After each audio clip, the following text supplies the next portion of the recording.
Hello and welcome to IronFlight, a perilous solo roguelike adventure with elements of push your luck and engine building. And my favorite part is it all fits right here in this compact mid-tin.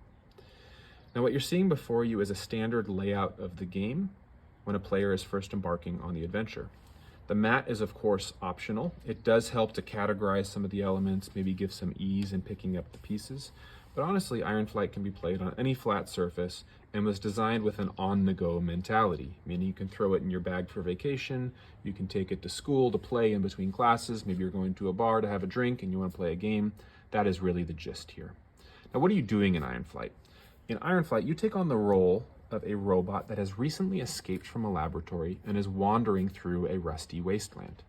Now, over the course of 2 main phases, your goal is to scavenge the surrounding area, looking for scrap, oil, ideally plane parts, so that you can rebuild the plane and take off to lands beyond. Now, it won't be that simple though, because there are a lot of raiders in the area looking to steal your resources.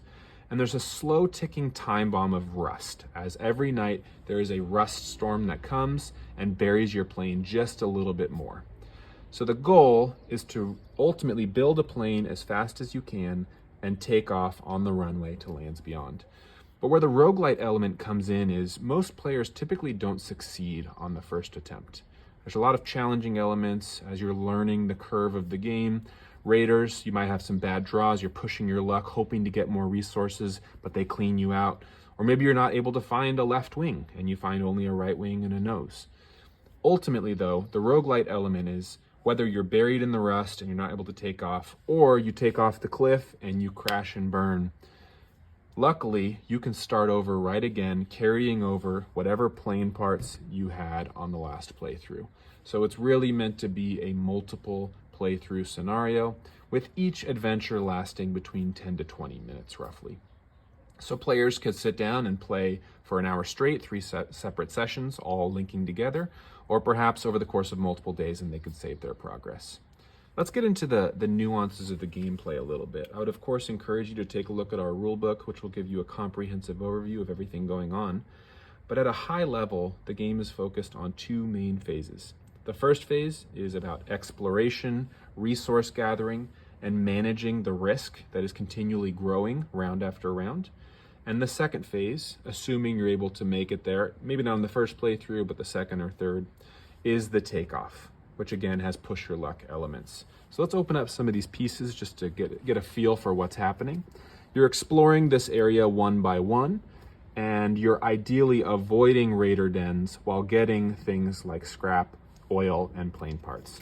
So for example, you would have it face down. I got a scrap there. Oh, I found a plane part.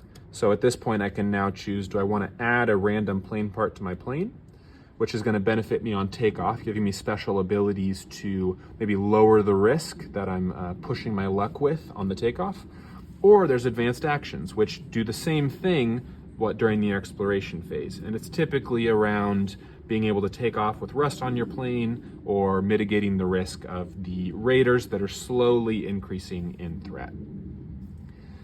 And I can get more into the gist of that at a later point, but as you're going through this progressing, you're ultimately going to be building a plane, like I mentioned. So let's say you had come across enough plane parts to the point where you are ready to take off. You would then be entering phase 2, where you are attempting to take off and reach max speed before you reach the end of this cliff. And it's really it's a dice rolling mechanism where you have some special abilities here that will allow you to maybe re-roll or possibly negate some of the hazards here that the raiders brought up during your exploration phase. You could use some resources in special ways if you happen to have resources still in your cargo hold. But that's the gist of the game. It's really focused on improving your playthrough, and there's many ways you can manipulate your actual gameplay experience. We have 4 different pilots you can choose from, each with their own unique abilities. You're trying to reduce the amount of bounty you have on your head while building a plane that can hopefully get you out of the wastelands.